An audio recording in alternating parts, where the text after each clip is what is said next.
think one of the biggest challenges in any new fiction is that it's a blank slate. You can do anything. At first that sounds cool, like, hey, you can do anything, but then you realize, wow, I can do anything.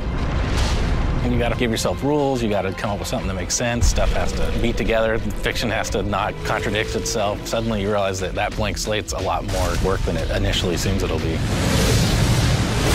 Darksiders world was created pretty collaboratively. We all threw in ideas. You can't really pinpoint one originator of everything.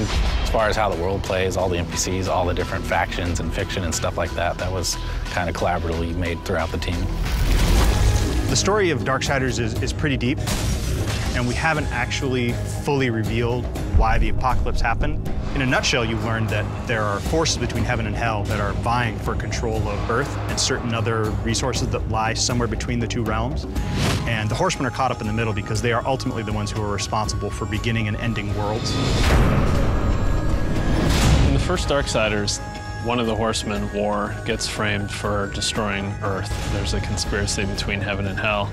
He sort of takes the blame, mankind's wiped out, and then he is stripped of his powers and imprisoned for 100 years. Then he's given a chance to come back and prove his innocence, and he's got to pretty much kill everyone involved.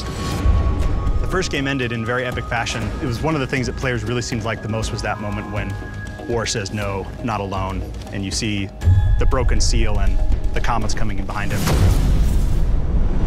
Darksiders 2 takes place pretty much in parallel to the first game.